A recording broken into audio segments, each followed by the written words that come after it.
بسم اللہ الرحمن الرحیم۔ السلام علیکم ورحمۃ اللہ وبرکاتہ۔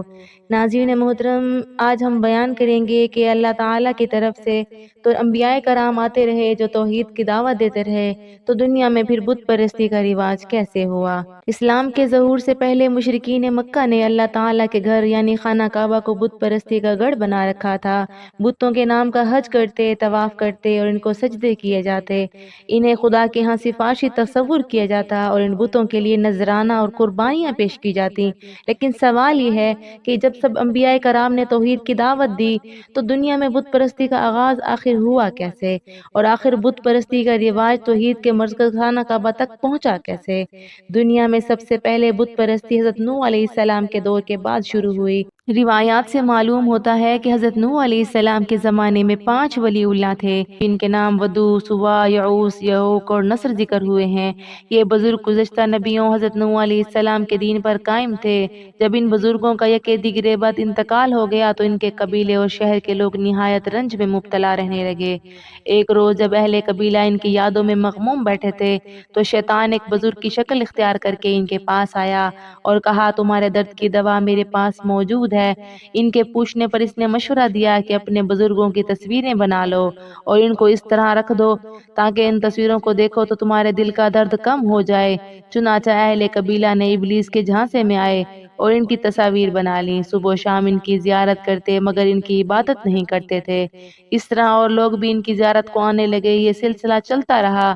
پھر جب ایک نسل ختم ہوئی تو دوسری نسل وجود میں آئی۔ انہیں معلوم نہ تھا کہ یہ تصویریں دراصل انسانوں کی ہیں۔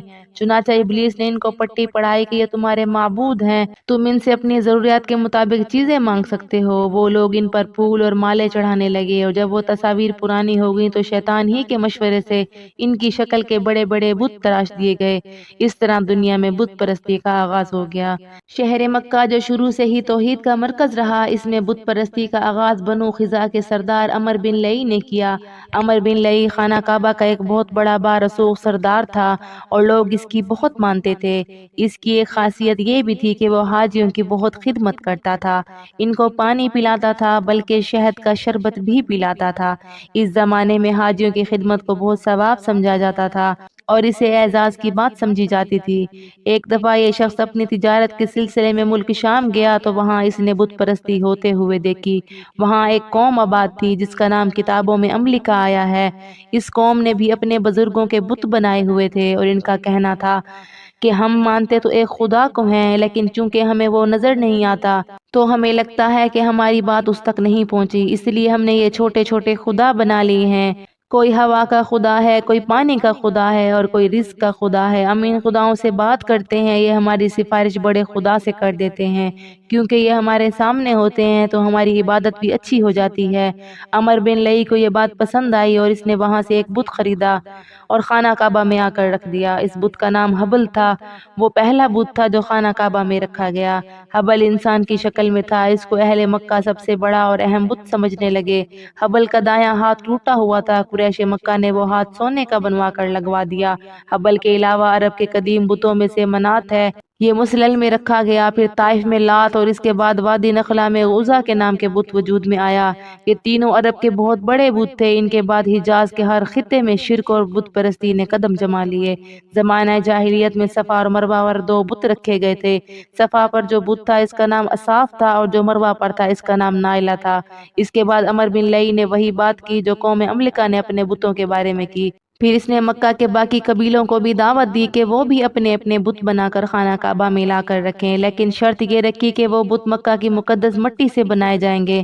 اس طرح مکہ میں بت پرستی شروع ہو گئی۔ بعد میں جس قبیلے کا بت خانہ کعبہ کے اندر رکھا ہوتا تھا، یہ اس کے لیے اعزاز کی بات ہوا کرتی تھی۔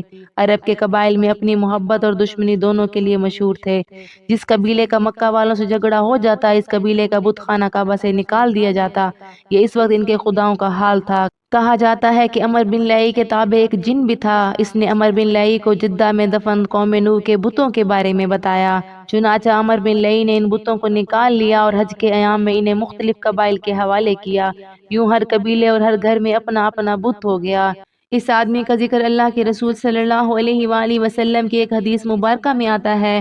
جناب ابو ہریرہ رضی اللہ تعالی عنہ نے بیان فرمایا کہ اللہ کے نبی صلی اللہ علیہ وآلہ وسلم نے فرمایا، میں نے عمر بن لئی خزائی کو دیکھا، وہ جہنم میں اپنی انتڑیاں گھسیٹ رہا تھا، اور یہی عمر وہ پہلا شخص ہے جس نے صائبہ کی رسم نکالی، اور اس کی اس حرکت کی وجہ سے اللہ کے گھر خانہ کعبہ میں رفتہ رفتہ 360 بت رکھ دیے گئے۔ کعبہ میں یہ بت پرستی سالہ سال چلتی رہی، یہاں تک کہ کوئی بھی توحید کا اقرار کرنے والا شخص ان بتوں کے خلاف بات کرتا تو مشرکین اس کی جان کے دشمن ہو جاتے۔